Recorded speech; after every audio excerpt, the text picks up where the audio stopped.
Eelgrass is our local species of seagrass. It's really important for marine habitat, and it also has other ecosystem services that are very important to us, such as helping to prevent erosion of our shorelines, and it helps to remove nutrients from the water that would otherwise cause harmful algal blooms. But I would argue, most importantly, its habitat value is probably what we value the most. It serves as a feeding ground and a shelter for so many of our marine species, especially during their juvenile phases when they're most vulnerable. So it's known as a nursery ground.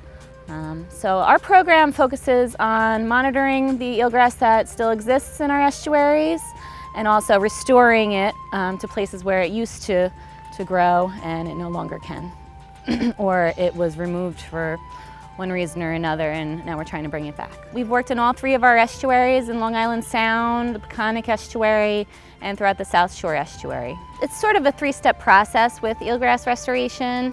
You know, first and foremost, you have to go and choose a site.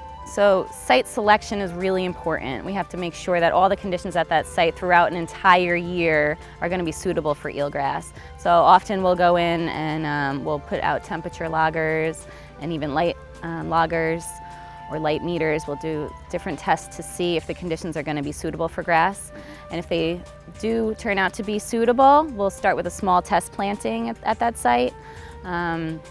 And we follow that throughout at least a full season, either spring or fall season, and if not, we really prefer to give it either a full year or over winter and check on it in the spring and see how it held out. So from there, once we had a successful test planting, then we go out and we harvest shoots from a healthy eelgrass meadow, and now we're mostly using our new restoration method, which is biodegradable discs of burlap. We coin them tortillas, and this way we can have the help of volunteers to help us assemble these planting units. We get 10 shoots of eelgrass per planting unit, and it really helps speed up the process once we're ready to plant.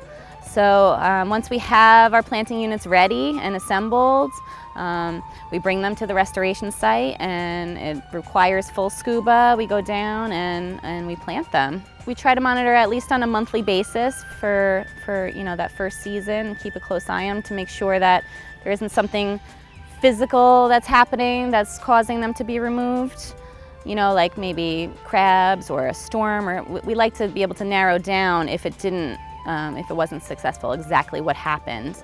A lot of times they do really well, but it's more of a slow process if they don't survive there, that we have to figure out exactly what happened. A lot of times it just, warm temperatures during the summer months, and they just slowly don't make it. But we've since learned, so we're sort of trying to prevent that from happening now by doing our homework before we put all of our eggs into that basket. I would say that our most successful eelgrass restoration site is St. Thomas Point, which is in Long Island Sound.